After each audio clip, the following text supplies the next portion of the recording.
O Corpo de Bombeiros não é salvador da pátria. Ele vai ajudar na fiscalização. Uma vez por ano ele vai pontualmente lá entender o que está acontecendo.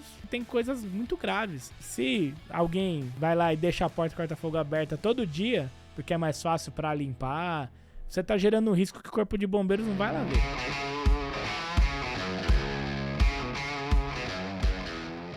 Fala galera, tudo bem? Estamos em mais um Prevcast, o primeiro podcast de prevenção contra incêndio do Brasil.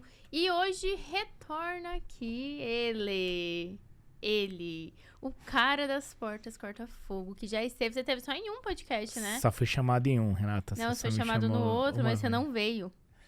Mas eu mandei minhas crias. Você mandou suas crias, mas você não veio. Mas você não veio, vamos deixar claro. Galera, quem assistiu já a parte 1 de Portas Corta-Fogo, gravei com o João comecinho desse ano. Foi. Comecinho de 2024. A gente voltou de novo com mais temática sobre isso. Mais informação sobre Porta Corta-Fogo. Porque é um tema simples, porém polêmico e complexo, né? Eu não sei exatamente nomear. Acho que ele às vezes é meio deixado de canto pro final, mas aí na hora do vamos instalar, vamos fazer, vamos colocar na prática, todo mundo vê que tem um monte de problemas e assuntos que precisavam ser tratados. João, seja bem-vindo ao Prevcast mais uma vez, sempre uma honra ter você aqui junto com a gente, uma honra ter a Sabloy junto com a PrevWord. Obrigada pela sua presença. Obrigado, Rê, sempre um prazer estar com você. Você que levanta essa bandeira da prevenção de incêndio, acho que tantos eventos que a gente participa junto aí, você está fazendo essa cultura, essa bola de neve aí do estudo, da importância da prevenção ser cada vez mais, dá mais atenção que a gente está falando aqui, né? As pessoas precisam realmente priorizar, entender a necessidade, entender os produtos, e você está fazendo isso aí com maestria. Muito obrigado pelo seu trabalho. Muito pode contar obrigada. Com a Sabloy sempre. Contaremos 2025 inteiro. Sempre. Inteiro. Sempre. João, vamos lá. Quais são as principais falhas que a gente tem na instalação de porta corta-fogo? Vamos lá, instalação. A instalação, na verdade, no meu entendimento, ela é o final, né? Tudo tinha que ter dado certo antes para a instalação ser perfeita. Para ela ter a chance de ser perfeita, senão ela nem tem a chance. Você pode levar o melhor instalador, você pode levar os melhores produtos. Se você não tiver o vão adequado no começo ali da conversa, você já não vai conseguir, mecanicamente, você não vai conseguir colocar uma porta numa dimensão que não cabe. Se você não tiver estruturalmente feito uma porta preparada para receber a porta corta-fogo na espessura, no revestimento, no acabamento que você vai dar, se a parede não estiver preparada, você também não vai conseguir instalar a porta corta-fogo. São vários e vários quesitos que a gente precisava dar um passinho para trás antes de chegar na instalação, mas eu vou responder a sua pergunta da instalação especificamente, considerando que está tudo certo, né? Que a gente chegou e já vamos instalar a porta no vão perfeito. Depois a gente comenta o pré, né? Mas vamos lá. O batente e a folha, tudo é um conjunto, né? A porta corta-fogo, a gente tem que pensar sempre que tudo tem que estar trabalhando corretamente. Então, o projeto vindo com as folgas corretas, a gente fazer o posicionamento do batente em primeiro lugar. Medir prumo, medir vão, sempre questionar ali como que nós vamos fazer ali, se vai ter alguma mão de obra ainda da própria obra, da própria construtora, para finalizar aquele vão, ou do cliente final, quem seja. Se você colocar o batente, tiver que fazer um pré, isso já pode ser um problema. Vou dar um exemplo de problema. Drywall, parede de drywall, a obra acabou de instalar a parede de drywall, colocamos o batente. O batente é chapa de aço galvanizado, mas ele ainda está sem ele tem uma proteção, né, de zinco. Só que você está colocando uma parede úmida e você instalou o batente. O que vai acontecer? Na parte do contato que você tem umidade com o aço. Vai começar a dar pontos de ferrugem. E aí já levanta. Vocês trouxeram aqui, o batente está enferrujando, não quero. Então, atenção no começo da instalação. Tanto a equipe que está fornecendo a instalação, né, o fabricante, e da obra também. Poxa, tem que esperar dar o tempo de cura de todos os materiais. Não adianta querer acelerar o processo devido ao cronograma de obra, de entrega. Você nem curou seu drywall. Vai instalar lá, vai dar... No final do dia já vai ter pontos de ferrugem. Você está tendo contato direto de umidade com um aço. Que se ele for já com uma pintura pré-existente, óbvio, vai evitar. Mas 70%, 80% aí dos casos a gente manda primeiramente no aço galvanizado. Então, vai acontecer um problema, ele entra no problemas de instalação, né? Então, isso é o problema 1, né? A base que a gente está colocando ali o batente. Vamos seguir com a instalação completa. Posicionamos, aí nós temos pela norma dois tipos de instalação de batentes. Pode ser chumbado na alvenaria ou pode ser também parafusado. E aí a gente está falando de concreto e drywall. Então, é importante os pontos de ancoragem, né? Esse batente tem que ter no mínimo 6 pontos de ancoragem, 3 em cada lateral e 2 pontos de ancoragem na parte superior. Parafusamento ou uma grapa, que nada mais é que um pedacinho de chapa com um ponteado de solda, né? E aí você vai fazer um movimento 90 graus nele e encaixar ele dentro da sua parede ali, do drywall, ou da concreto, ou da alvenaria, como a gente falou. Instalou, poxa, sempre a gente recomenda a Sabloy usar uma treina laser, fazer toda a conferência ali, se parede e batente estão no prumo. Por que é importante essa conferência? Porque depois que a gente colocar a porta, a gente vai ver dificuldade, se a gente não fizer essa medição prévia, né? Então, primeiro passo, identificamos qual que é a parede, temos os pontos de ancoragem necessário, né? Ou parafusado ou uma grapa para fixar isso na parede. Conferiu, tá em prumo, a gente não teve diferença de medição, a gente segue para a instalação da porta. Como hoje nós fornecemos o reforço para posicionamento das dobradiças, já vem no batente. Então ele já está lá atrás na parte do batente. O reforço que vai prender a dobradiça no batente já está por trás, já é fornecido isso soldado no batente. Então ele já vem com um guia, né? Vamos dizer, já vem uma rosca, já vem a posicionamento de onde eu preciso pôr a dobradiça. Isso ajuda na instalação. Não preciso fazer essa furação na obra, eu não mexo nessa parte do batente.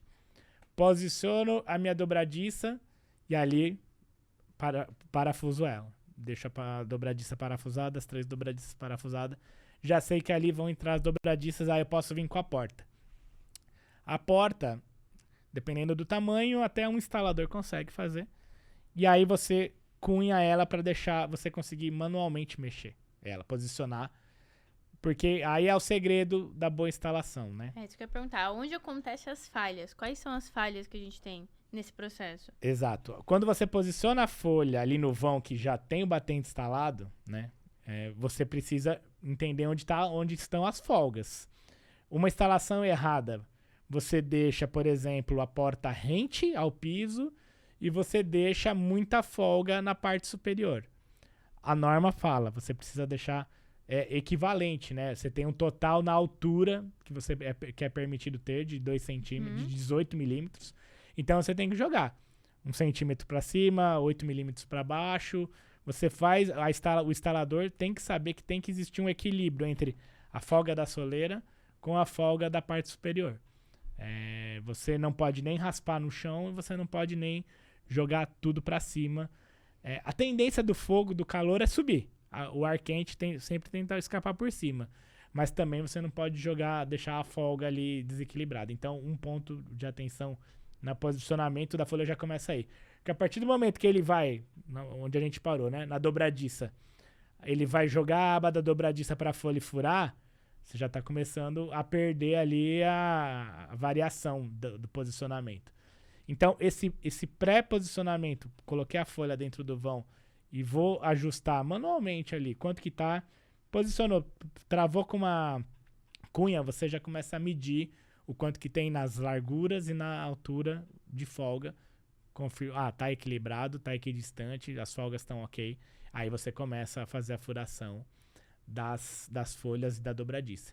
Você fura, posiciona, parafusa. Fura, posiciona, parafusa. Então, Aí você já começa a ter o ajuste ali da posição da folha, né?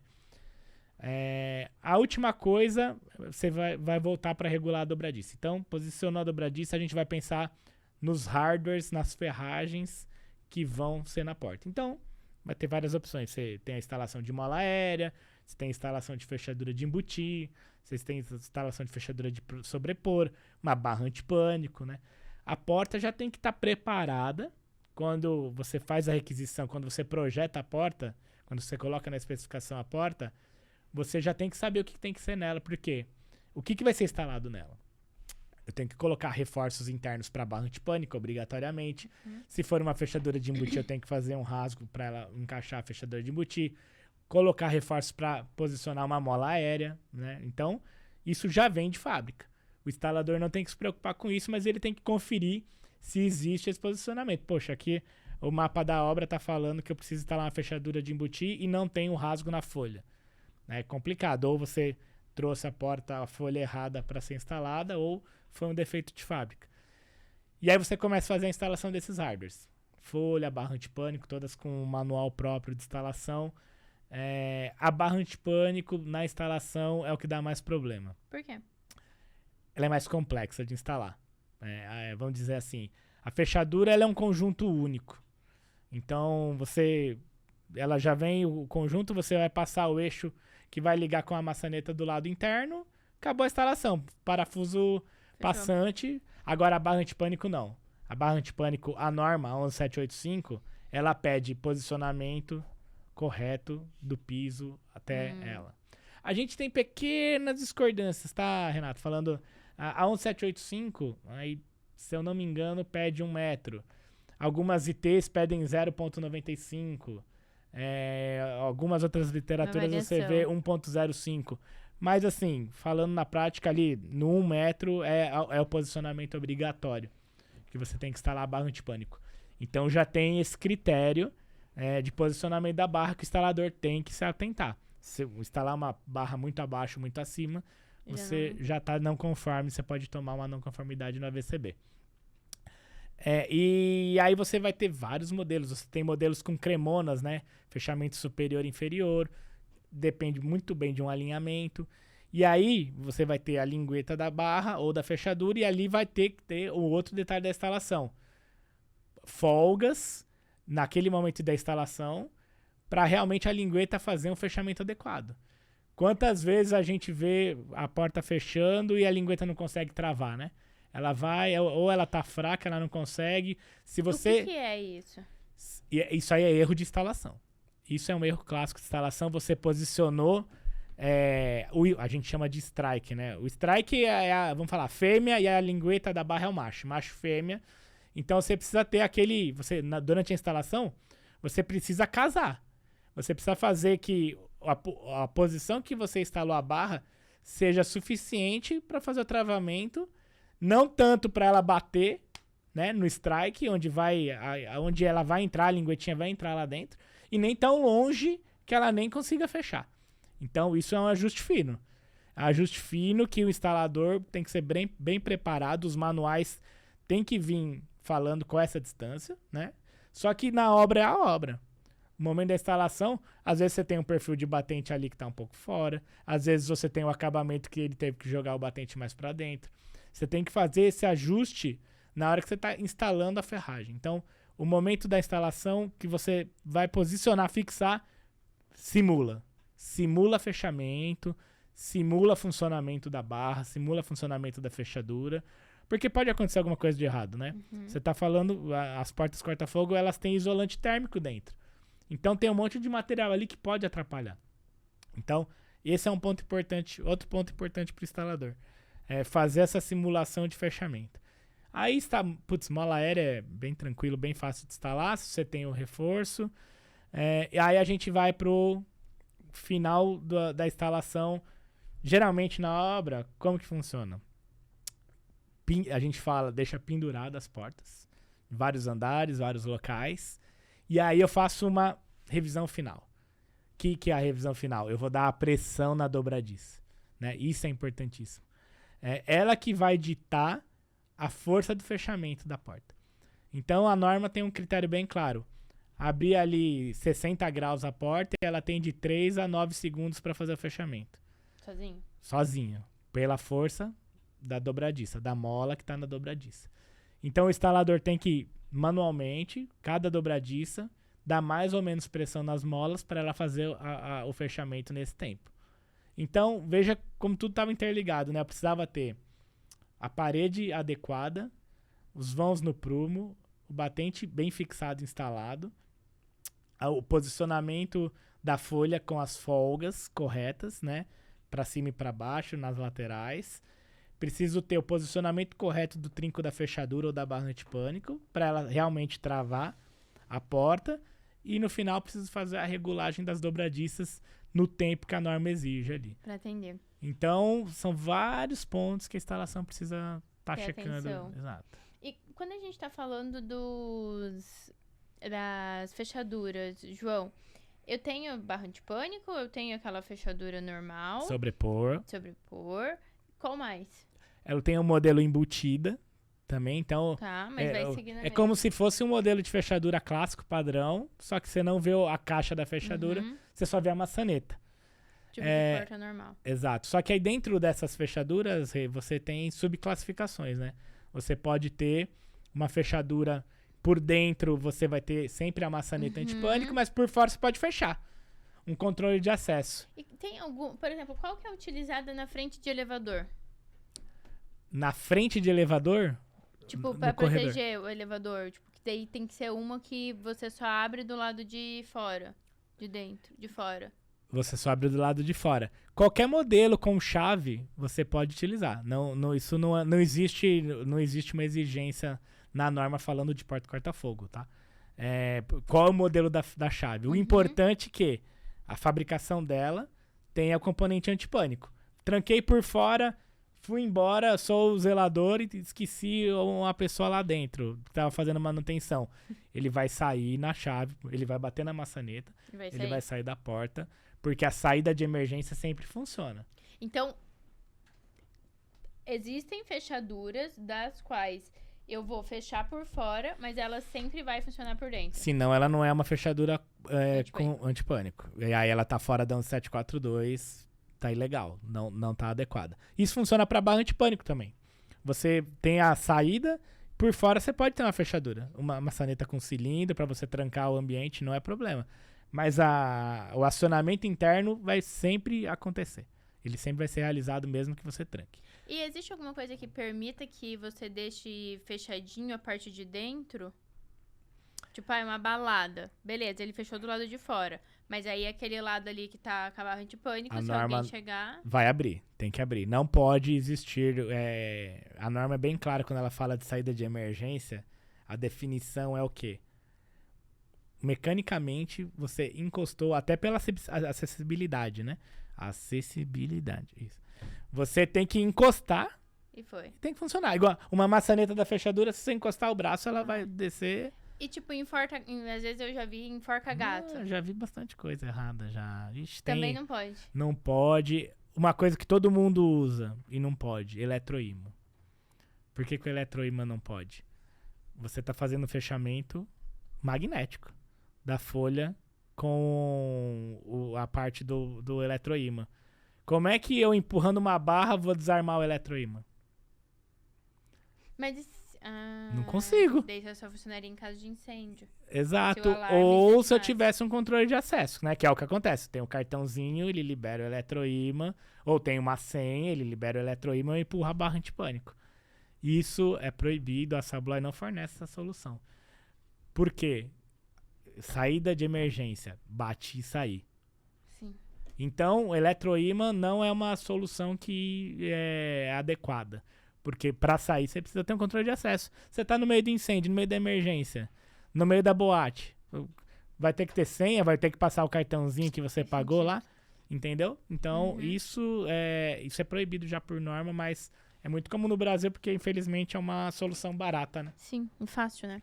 E, João, na sua opinião, quais são os desafios que os projetistas enfrentam na hora de dimensionar projeto? Tipo, o que você mais encontra, assim, de desafio, de erro que o projetista comete? Eu acho que tudo começa na falta de conhecimento, né, Rê? Acho que é o trabalho que você tá fazendo. Acho que a sua fala da Preview Weekend foi isso, não foi? Foi, verdade. E nem lembrava, hein, gente? Mentira. Eu acho que foi. Mas é o começo de tudo, porque até deu exemplo lá na Prev. Se você vem especificado porta PCF 90 minutos, 90 por 210, acabou. É a especificação que vem em 90% dos projetos. E aí falta entender muitas vezes, poxa, ferragem, né? Vai precisar da barra antipânico.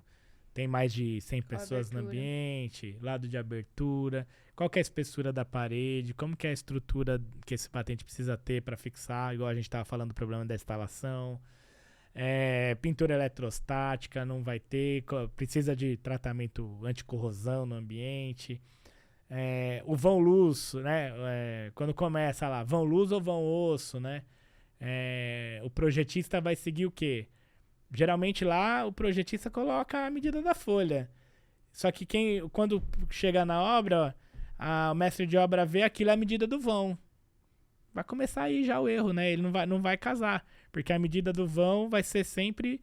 Vai ser a maior medida possível. Você tá falando que ali é 90 por 2,10 e você manda fabricar uma par 90 por 2,10, não vai dar, porque tem que pôr o batente, tem as folgas. A falta de informação, para mim, é o maior inimigo, porque tudo começa ali que exigências que eu preciso ter, que especificações mínimas eu preciso ter para ter um projeto de porta corta-fogo adequado que vai dar tudo certo do começo ao fim. Isso poucas pessoas têm. Sua frase foi: a pobreza de informações prejudica todo o processo. Viu? Sinal que eu sou uma pessoa que tem linha de raciocínio. Congruência. Exato. Ou tá repetindo informação, né, gente? Brincadeira. Renata, a gente combinou, pô. Tá, João, eu acho que esse é um ponto muito importante de a galera entender que meu vão vai ser de 90, mas ali vai caber uma porta de 80. Meu vão vai ser de 1 metro, mas ali vai caber uma porta de 90. Primeira coisa, tem que estar bem especificado em projeto. Exato. Tá, beleza. A partir do momento que especificou isso... Isso é o básico, né? Fechadura também precisa. Fechadura é muito importante. A gente recebe direto o projeto lá. Porta dupla, né? Porta dupla sempre causa questionamento. Aí eu tenho 2 fechaduras lá, né? 2 maçanetinhas, 2 fechaduras no desenho. Como que eu vou... Como que se instala, né? 2 fechaduras numa porta, né? Não dá. Tá dando ainda. Não dá. Então, falta muita informação para a parte de ferragens também. Essa questão...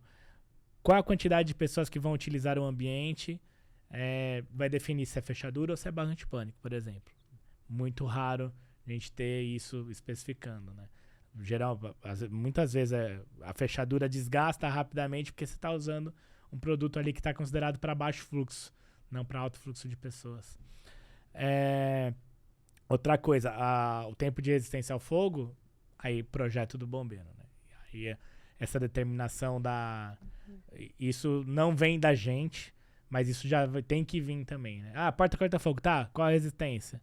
Às vezes a pessoa fala 90 porque é o que a maioria do mercado solicita. Realmente vai pra escada, né? Exato, mas pode não ser. Pode ser, dependendo da área técnica, pode ser que o bombeiro requisite 120 minutos de resistência.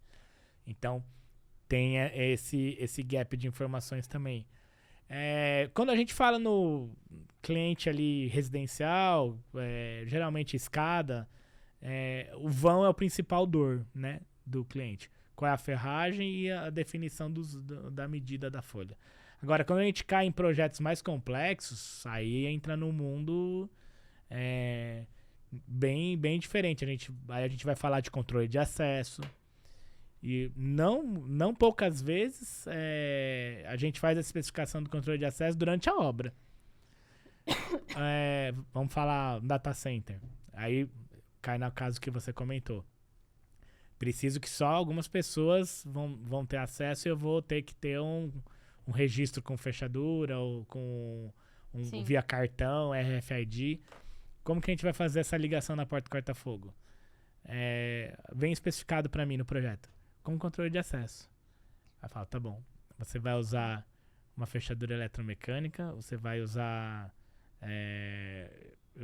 usam hoje, né, eletroímã, e a gente chama esse cliente para conversar. Você vai usar... Eu vou ter que passar um cabo internamente dentro da folha para ligar no seu controle de acesso próximo da parede. Que lado que é esse controle de acesso? Você vai comprar a fechadura, eu vou ter que oferecer. Qual que é o modo? Não vem a especificação. Não vem. E aí acontece tudo, obra junto com fábrica, no pedido, no order. Geralmente costuma ser bem caótico, por isso que nós fazemos um filtro bem grande lá na Sabloy na hora da cotação, né? Acho que alguns clientes até falam, poxa, mas estão demorando muito. É que a gente quer entender realmente onde vai ser utilizado. Onde que vai ser utilizado, qual que é a aplicação. Se vem com controle de acesso, como que eu vou preparar minha porta, né? São N perguntas que eu tenho que responder para não entregar o projeto errado para o cliente. E aí o projetista, que ele ainda tá lá no preciso saber o vão, ou às vezes ele nem sabe ainda que essa porta vai receber o controle de acesso. Né? Ele deixou lá, ele especificou, mas ele ainda não sabe. Pode acontecer, né? De mudar no meio do caminho. Então cai de novo, cai na informação, né? Não na informação de falta de conhecimento do produto, mas do projeto também. Então, alinhamentos com o cliente, se eu fosse projetista, acho que eu seria bem mais rígido quando essa questão do que eu preciso especificar, você vai ter o que aqui? Defina, cliente. Você vai ter fechadura eletromecânica, você vai ter uma controladora de portas, você vai ter um acesso em que folhas, né? Sim. Folha dupla, qual que vai ser a ativa, qual que é a passiva. Essa informação acaba ocorrendo lá na frente, às vezes nem o projetista da obra só vai atualizar, só vai refazer. O projeto ele não vai agir na hora da criação, né, da determinação. Sim. Então é importante o projetista ter acesso a essa questão do vão luso, vão osso, as fechaduras. O tempo de resistência vem direto do quartel, não é algo que a gente defina, nem você. Mas é importante também o projetista... Igual, por exemplo, a gente tem de escada, uma escada pressurizada, uma escada enclausurada. Toda a estrutura da escada normalmente é 120 minutos e a porta pode ser 30 minutos a menos. Então a porta vai ser de 90. Em que casos que você vê sendo utilizada uma porta de 60? Compartimentação simples? Compartimentação simples. Hoje, no Brasil, a gente vê muito regionalmente ainda. Talvez alguma legislação específica do Corpo de Bombeiros, Rio de Janeiro, ainda a gente vê bastante P60. E algumas regiões do Nordeste, mas bem menos do que antes, tá? Ainda vem essas especificações. Falando de escada, essa é a regra, mas falando de paredes, é metade do tempo da parede, né? Com uma compartimentação comum. Então, se existe... Por quê? Essa é a norma. Eu não sei te dizer especificamente por quê, mas eu entendo o seguinte. A porta é o acesso, né? A porta sempre vai ser o meio mais crítico, vai ser o ponto fraco. O ponto fraco da parede, se eu tenho uma parede de concreto, o ponto fraco é a porta. Se eu fosse exigir o mesmo tempo ali, se eu faço uma parede de 240... TRRF, acho que ia ser muito difícil ter materiais também, tecnologias para você aguentar todo esse tempo de resistência. Então, considera-se metade do tempo. O tempo da parede, metade do tempo é o tempo da porta. Isso é o que está na regra hoje da compartimentação comum. Mesmo os materiais isolantes hoje que nós temos no mercado, a gente vê um teto ali nos 120 minutos. Pode ser isso, tá? A limitação, mas não é uma certeza por que foi decidido isso. A fonte é vozes da sua cabeça. Fonte é o mercado. A fonte é o mercado. A fonte é o que eu vejo no dia a dia. Sempre quando eu tenho 180, a porta cai para 90. Sempre quando eu tenho 240, cai para 120. Se eu tenho uma determinação de alguma área que seja 120, eles podem aplicar essa porta de 60. Mas hoje, falando de Sabloy, 90% é P90, 8% é P120 e 2% é P60. Mesmo vendendo para Nordeste, vendendo para Rio de Janeiro, mesmo lá, onde acontece é lá, mas não quer dizer que 100% também vem de lá. E João, como que a manutenção inadequada ou a falta de manutenção pode prejudicar uma porta? Muito, muito. Cada quanto tempo tem que ter manutenção? Vamos lá. Começa o erro aonde? Na especificação. Projeto. A norma tem, pra mim, na minha opinião pessoal, uma falha de não deixar obrigatório a mola aérea. Lembra que a gente falou do fechamento da folha? A dobradiça, ela tem mola internamente, ela vai fazer o fechamento, só que ela também, você exige pelo menos a cada 3 meses regulagem. 6 meses já é um tempo bom, mas 3 meses regulagem quando você tem alto fluxo. Quem que faz no Brasil regulagem das dobradiças da porta corta-fogo durante 3 meses? Ninguém. Então, você vai começar a ter lá desgaste da dobradiça, ela vai perder pressão, ela vai fazer... Como é que faz essa manutenção? É muito simples, porque o sistema da dobradiça, ela tem uma bucha com furos. Uma buchinha, né? Uma buchinha em cima e uma embaixo, você prende a mola ali entre elas, e aí você dá torque. Igual você tá... Como se você tivesse... É simples. Muito simples. Por que não é feito, gente? Por que não é feito? Essa é a pergunta. Nós temos esse serviço, eu acho que a maioria dos fabricantes oferece esse serviço de instalação, mas na verdade não existe interesse em adquirir esse serviço. E aí você regula, você volta a dar pressão na mola e ela vai fechar novamente. Na mola da dobradiça. O que a mola aérea tem de vantagem? Você tá tirando ali 60% do esforço que a dobradiça precisa fazer durante o fechamento, né? A dobradiça funciona mais como içando a porta do que fechando a porta. Quem vai fechar é a mola hidráulica. E a gente tá falando de hidráulica, né? Vai ter lá um conjunto de óleo internamente, ela é blindada, corta fogo também, e ela vai fazer o fechamento e você controla a força do fechamento final, você controla o tempo que ela pode ficar aberta, e é super simples a regulagem de uma mola aérea, mas ela não vem especificada. Então a manutenção começa aí. Não é feita manutenção da dobradiça, você começa a ter portas perigosas, que a porta, se tá passando uma criança, uma área pressurizada, você tem muito problema. E quando a porta não fecha, também é falta de manutenção? Mesma coisa, só que a pressão da mola, em vez de estar forte, tá fraca. Igualzinho, problema original sempre da dobradiça. E sempre vai ser só, tipo, não é um problema da porta, é uma falta de manutenção. É uma falta de manutenção, porque a dobradiça é um item mecânico, vai ter um desgaste, é uma coisa natural de ocorrer, né? Você não troca do seu... Qual que é o seu carro importado que você tem agora, que você trocou, Renata? Você tem que trocar o amortecedor, você tem que trocar fazer manutenção mecânica. Da porta também você tem que fazer. Vocês não sabiam, né, que a Renata tem uma coleção de carros importados. Primeira mão, tô dando a informação aqui. Hashtag Deus, tô pronto. Tô com a roupa de ir. já pode me chamar. Pode, chama a minha vez. E isso é um ponto que é crítico e que é o que mais aparenta, né? Outra coisa, limpeza. Né? Limpeza. Ninguém imagina que a limpeza é um problema, mas limpeza onde? Você tem uma porta, não tá pintada. A gente vê portas que não tem pintura, nem a pintura líquida de acabamento. E aí, é mais barato? É mais barato. A pintura de porta corta-fogo pode ser uma pintura normal? Ela pode ser normal. Desde que você passe um prime adequado. Nós mandamos o chapa galvanizada. Todo mundo, né? Tá, mas aí... Você... Com pintura eletrostática, você faz o tratamento tem um prime e faz a pintura eletrostática. Quer fazer com pintura líquida aqui, que você comprou pra sua casa? Não tem problema. Passa o prime de chapa galvanizada e depois você pinta com vermelho, azul. Mas a questão do anti-chama? O aço que é o aço e o isolante que é a questão. Não precisa ser uma pintura, a 11742 cita, não precisa ser uma pintura anti-chama. Tá? A pintura anti-chama ganharia o quê? Mais tempo no ensaio, ganharia. Mas a porta mesmo, não tem problema ser uma pintura que não seja anti-chama. Né? A pintura eletrostática nada mais é que ligações elétricas, né? Então ela vai dar não vai mudar a característica da resistência ao fogo. E a pintura líquida também pode.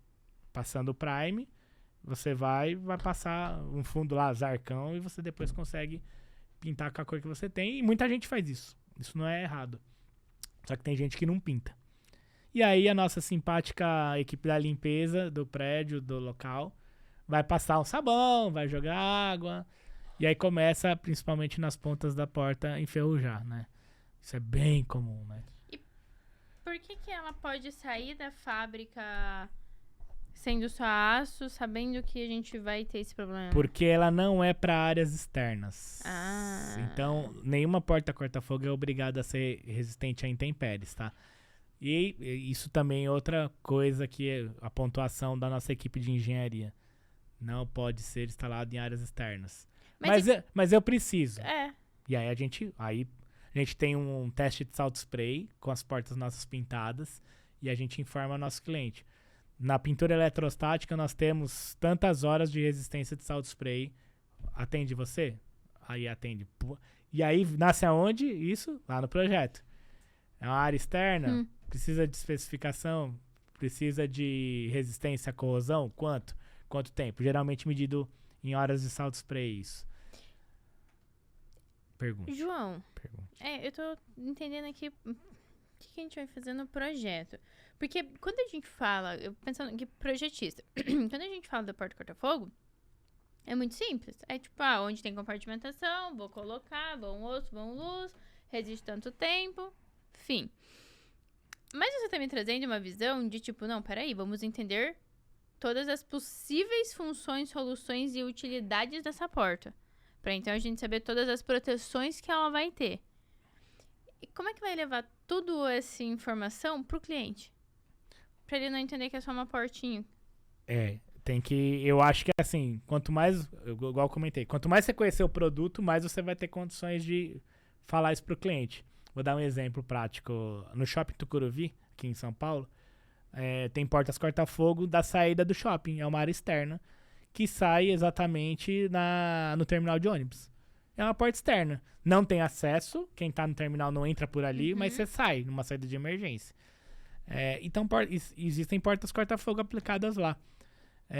O projeto, bem ou mal, foi bem feito ali, porque ele tá dando área externa, mas para uma área coberta.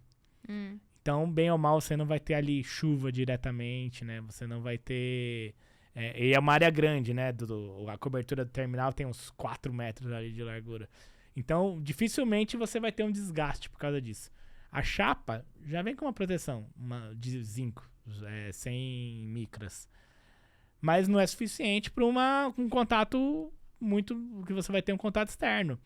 Direto, contato sol e chuva todo dia, sua porta não vai existir. E a gente explica isso sempre para os clientes. Mas e daí tem alguma forma de eu colocar? Porque eu fico pensando numa porta de uma balada.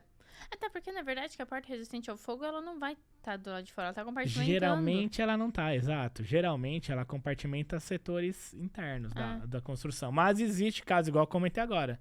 Eu quero uma saída de emergência do shopping. E aí foi pensado em colocar uma proteção. Ela vai ficar numa área que está coberta ali 4 metros, né? Mas existem casos.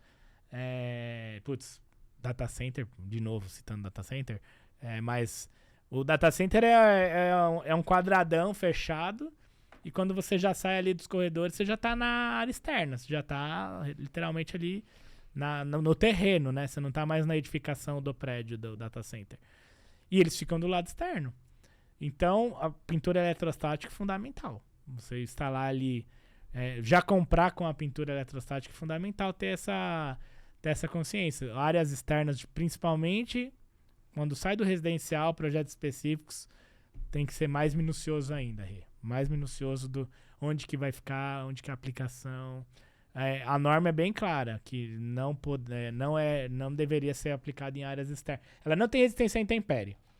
Então, nós, como fabricantes e o cliente, achar condições de qual a melhor condição. A Sablon contra a pintura eletrostática.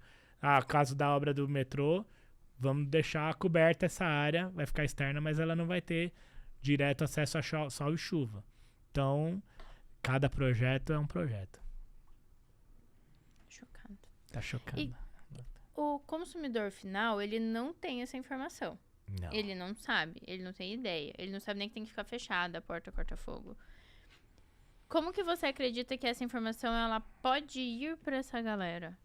Porque eu imagino que assim, eu, projetista, posso até colocar dezenas de informações, piriri, pororó, especificar e etc e tal. O comprador, ele vai no mais barato. Então, eu já preciso que o comprador tenha essa consciência também. Sim. o cliente, ele também quer pagar mais barato no apartamento que ele tá comprando. Então, se o argumento de compra for, mas eu coloquei uma porta corta-fogo boa, não vai vender. Não vai vender. Como que você acredita que esse caminho pode ser feito? Até mesmo pro projetista. Porque eu fico pensando assim, o cara contratou o João pra fazer o projeto. Aí o João falou, não, aqui uma porta, piriri, pororó. Daí ele contratou a Renata. Dela, não, mas aonde essa porta? De que jeito essa porta? O que tem? Ele vai falar, cara, você não quer vender? Você não quer pôr a porta? O que você quer? Por que você tá pondo Por que você tá pedindo tanta coisa? É só uma porta. Eu acho que você deve passar isso diariamente. Diariamente. Mas quando você esclarece que realmente é um item de segurança, né? A questão da segurança da porta. E infelizmente, ensinar com casos, né? Incêndios que aconteceram em prédios aí em São Paulo aí nos últimos anos residenciais, que as pessoas morrem intoxicadas pela fumaça. Só que o incêndio nem foi no andar dela. Então a porta corta-fogo ficou aberta, o incêndio no segundo andar mata a pessoa que está no 9º andar. Esses exemplos práticos, mas assim, o método de comunicação, eu entendo muito que não adianta, tem que ser ali quem administra o condomínio, o prédio, né? As administradoras de condomínio. As administradoras de condomínio, os síndicos, inclusive teve uma feira de síndico sábado no Juventus, foi bem interessante, teve uma procura bacana dessa solução. Porque o canal de comunicação do morador é quem? É lá a telinha do elevador, é a conversa do... Sabe que... Renato teve uma ideia. Não. Agora que eu desci a almoçar correndo, que você desmarcou o almoço comigo... Não desmarquei, eu cheguei atrasado. Chegou atrasado 1 hora. Diferente. Na TV do restaurante, estava passando o jornal, e no jornal a matéria era sobre incêndios, prevenção contra incêndio em condomínios, ensinando o que tinha que fazer. Viu? Que a porta corta-fogo tinha que ficar fechada, que o extintor tinha que ser revisado. Eu fiquei chocada. Você não acreditou? Não, eu fiquei parada assim. Isso eu hoje? cheguei a filmar agora. Ah, não. Acabei de postar no Instagram. Mentira. Acabei não, antes de eu entrar. Mentira, eu não vi a mentira. Eu coloquei, até no Instagram eu coloquei. Eu vivi por esse dia. Que legal. Eu fiquei chocada. Legal. É isso. Eu acho que o canal de comunicação melhor é quem tá lá no meio, né? No meio. Não adianta eu, como empresa, sempre vai soar como, né? Tá querendo vender o produto, a gente faz a gente faz nos caminhos que a gente encontra, né? Mas pra própria administradora de condomínio é importante, né? Justificar investimento, a segurança. Quando acontece alguma coisa nesses condomínios, imagina a dor de cabeça que seja pra administradora, né? O AVCB tava correto, mas como que aconteceu isso? Porque aquilo, o Corpo de Bombeiros não é salvador da pátria. Ele vai ajudar na fiscalização. Ele vai ver uma vez por ano, ele vai pontualmente lá entender o que está acontecendo, se tem coisas muito graves. Se alguém vai lá e deixa a porta corta-fogo aberta todo dia, porque é mais fácil para limpar, porque a criança quer descer pela escada, você está gerando um risco que o Corpo de Bombeiros não vai lá ver. É a administradora do condomínio, é o síndico, é quem mora ali no lugar que tem que pontuar. E esse conhecimento tem que vir de lá mesmo. Não acho que não tem, efetivamente, seria muito melhor se essas informações se propagassem por dentro de um condomínio, né, por exemplo. E, João, hoje a Sabloy, ela faz as portas de tamanho padrão, corta-fogo. Qualquer tamanho. Mas industrial não. Vamos falar da 11742, a porta de saída de emergência, chapa de aço galvanizado com isolante, qualquer tamanho. Então tem o limite da norma, até 2.300 na largura de vão, 2.300 de altura, né, folhas duplas, esse a gente atende. A 11711, que é a norma da porta para galpões, né, de portas industriais que a gente chama, essa não, essa a gente não faz, essa a gente não fabrica. E nessas portas maiores que vocês fazem, né, de saída de emergência, de compartimentação e etc., tem sistema de automação para fechamento?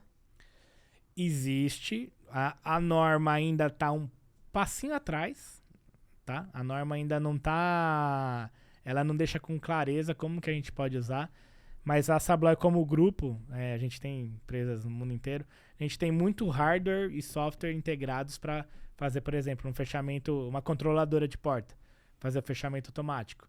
A porta abre, a porta mesmo abre como se fosse automaticamente como se fosse uma mola aérea que também abrisse a porta. Deixa 10 segundos ou 1 minuto aberto e aí ela vai e faz o fechamento automatizado. Isso ainda não está na legislação, né? Mas existe essa tecnologia na Europa, nos Estados Unidos. Qual é o nome das normas? Qual que é o número? 11? A norma de... As duas. A industrial é a 11711 e a de saída de emergência é a 11742. Que essa eu achava que você sabia de cabeça essa norma, Renata. Achava. Mas ela não me perguntou aqui. Eu vou dar um desconto pra ela, porque deve ter tanta norma que ela tem que decorar. Obrigada. Viu que eu não gosto de você? Depois de fazer isso. Tá bom, João. Bom, a gente tem inovações recentes desse setor? Algo inovador, inédito? Bom, eu acho que esse link com sistemas de controle de acesso é o que a gente tem de mais novo aí, né? Como funciona isso? Eu quero ter um controle de acesso numa determinada área e eu preciso também ter a resistência ao fogo. Então, eu tenho novas ferragens que vão falar com a barra antipânico, vão falar com a fechadura e vão fazer também essa ligação do controle de acesso que eu preciso ter com meu leitor digital de cartão, com minha fechadura digital.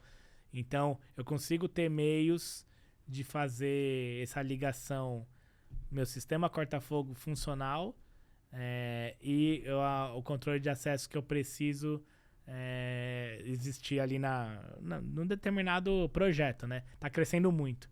De 19 para cá, vou falar que em 2019 a gente recebeu 2 projetos com automação de controle de acesso no ano, e 2024 é 2 por mês que a gente recebe. Nossa.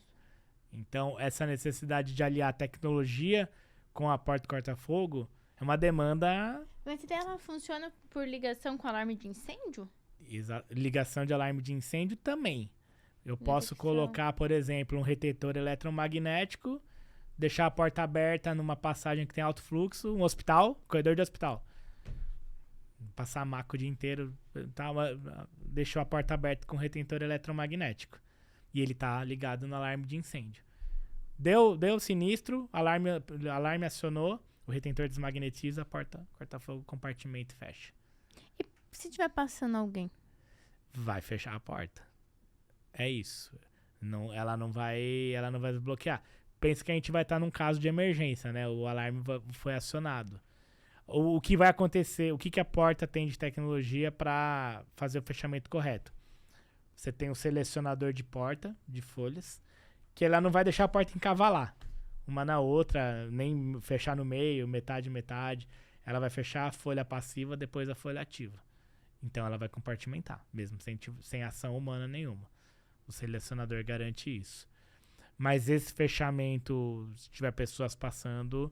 Aquilo, se a dobradiça está bem regulada, se você tem uma mola aérea, ela não vai bater em ninguém. Ela vai ser uma porta fechando numa velocidade normal.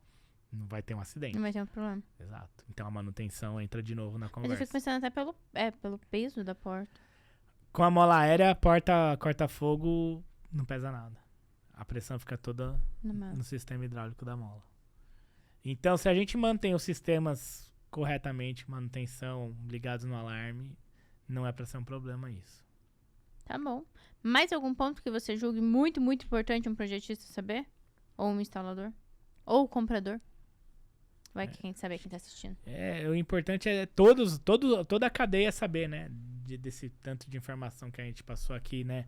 Da importância de ter acho que quanto mais informações o projetista passar para quem vai executar a obra, faz o vão osso com 1000 para a porta ficar com 90, para o vão osso ficar com 80. Qual é a parede? Faz a especificação, tem controle de acesso, pergunta para o seu cliente antes. Tudo que a gente falou, basicamente, acho que é um hall de informações que a gente acha que era só uma porta. No final do dia, a gente está falando aqui já há um tempão sobre quantos requisitos, né? Sim. A gente precisaria ter para o projeto ir do começo ao fim bem... Sem ter problemas. Exatamente. Mas, de novo, né? A gente vai cair lá. Comunicação e a informação tem que dissipar nesse meio. Entre todos. O projetista, o instalador, executor, fabricante, até o próprio quem fiscaliza, né? Corpo de bombeiros. Então, todo esse trabalho que você ajuda a fazer e a gente faz parte aí desse trabalho de conscientização, é o comecinho do caminho para daqui a alguns anos a gente ver projetos mais estruturados, aplicações ali, final de instalação melhores em todas as obras, né? Todo mundo entender o que está pedindo, o que está querendo. Acho que não tem jeito, é conversar mesmo, fazer esse bate-papo sempre, pôr todo mundo na roda para conversar, não tem muito milagre, eu acho. Esse negócio de pôr todo mundo na roda pra conversar é o que a gente faz no Preview Weekend, né? Exatamente, é sensacional lá. E você vê que sempre as pessoas estão, nossa, é mesmo, é assim, todo mundo sempre tem uma ânsia de saber, né? E os temas, a gente sempre coloca uma coisa ou outra, mas é o básico, né? É o tema clássico. É o tema clássico. João, pra gente encerrar, a última pergunta. Não sei. Pode, a última? Pode. É a mais séria de todas. Vixe, Maria. Vou beber mais água. Toma água pra você respirar. Tem duas. Já aumentou. Foi dar um tempinho. Né? Posso? Pode. Como a galera faz pra ter uma portinha igual essa? Nossa. Como a galera faz? Galera pode entrar em contato com o nosso setor comercial de orçamentos. E pedir de orçamentos? Não, brincadeira. Eu acho que assim, claro que... Eu acho que tem que ir na Preview Weekend. Na prévia eu já dei portinhas, né? A Renata tá dando uma de doida aqui, mas eu levei um monte de portinha Por na isso prévia. tem que ir na Preview Weekend, daí ganha. Ganha até de cor personalizada. Eu vou pedir pra mandar mensagem pra Renata, quem quiser. Vocês já têm o contato. E aí ela vai falar comigo e... Aí a gente pode até... Pra Renata eu personalizei, fiz uma portinha laranja. Na cor da... Na paleta. Eu acho que assim, ó. Se esse vídeo... Quantos comentários o site tem que ter pra gente sortear umas 3 portinhas? Não sei, eu preciso... Você dá a temperatura aí do...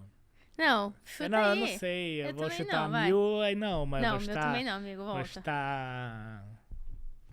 3 portinhas?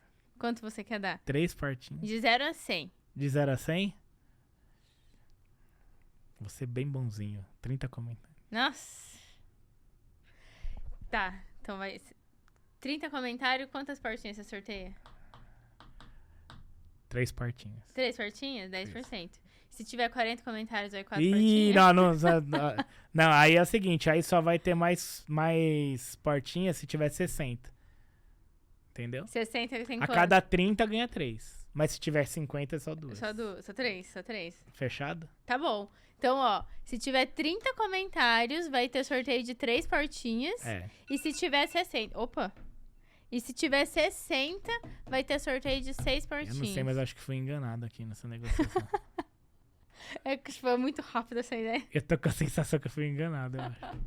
Mas eu... Não, é uma boa. Não, mas é legal, boa, acho legal. Boa, acho que ficou bom, um número bom. Mas a gente tá falando uma portinha normal. Daí, se for na Preview Weekend, o João personaliza. A gente faz uma listinha lá de quantas ele pode personalizar.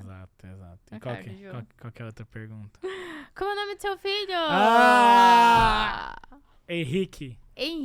Gente, João vai ser papai, ele já é pai. Vou. Né? Agora está à espera do Henrique. Mês que vem, se tudo der certo, no máximo comecinho de dezembro. Já temos um baby prévio. Que já ganhou. Então, a gente tem até uma foto. Gente, meu Deus. A gente fez um porta-retrato da sua foto. Nossa, ficou muito legal. Ficou linda. Eu não vi que eu tava com a roupinha. Dá pra ver assim, se eu mostrar assim? Dá. Dá pra ver? Oh, que é uma roupinha, uma que é um bodyzinho. Prev Kids. A do Alex já não tá mais servindo o filho dele. Espero que seu filho nasça bem magrinho pra servir. Gente, vocês palestrantes que vão na Prev e não querem ser pais, cuidado. A Prev tem um negócio, né? Mas os participantes também. Tinha Os participantes 3, também? Tem 3 palestrantes e acho que tem umas 5, 6 alunas grávidas. Não sei o que acontece Gente naquele evento. A água é do diferente. céu. Eu tô tomando errado, eu acho. Ainda bem. Ó, é o que eu falei. Se você quer, vai lá. Se você não quer, pensa bem 2 vezes. Isso, daí não vai ninguém. Não, brincadeira. Mas que não sei o que tá acontecendo lá, mas olha. É, o negócio é. A gente fala de alastrar e espalhar tudo. Não é só conhecimento, crescer João. E é crescer e multiplicar. Caramba. A gente leva a sério. Nossa, eu amei, de verdade. Ai, a que roupinha. bom. Muito legal. Essa roupinha foi demais, é feita de coração. Foi muito bom. Obrigado. João, obrigada mais uma vez por participar do Prevcast. Obrigado a você pela oportunidade novamente. E a gente está sempre à disposição que você precisar aí, né, de todos esses eventos aí que a gente participa. Acho que é o que a gente conversou. É o que vai fazer a movimentação do mercado. Exato. João, obrigada mais uma vez. Galera que tiver dúvida, qual o arroba aí pra te procurar ou pra mandar mensagem? Portas especiais? joão.mamude@assabloy.com. É isso. O pessoal vai colocar aqui embaixo. Quem tiver dúvida, quem quiser de alguma coisa, manda pro João. No ou Instagram, pra Carlinha, LinkedIn, né? Porque a Carlinha é mais agilizada. Não sei se ela é muito agilizada. Brincadeira, cara. Mas tem o Instagram também e o LinkedIn, tá? Do Assabloy Portas Especiais eu também consigo responder por lá. Só lembrar, gente, que é Assabloy Portas Especiais. Não é só Assabloy. Assabloy é o nome do grupo todo. Exatamente. Assabloy Portas Especiais. Pra quem ficou até o final, a gente precisa que você se inscreva nesse canal. Além de comentar, tem que se inscrever, João, porque meu marketing falou que não vai ter Prevcast ano que vem se a gente não bater 2.000 inscritos. Ô, louco. Vamos fazer. Eu já me inscrevi, já. Se inscreve, faz 3 perfis e se inscreve. Vou fazer 2 fakes só pra dobrar. Não, vamos se inscrever, galera. Acho que o trabalho da Renata tem que ser...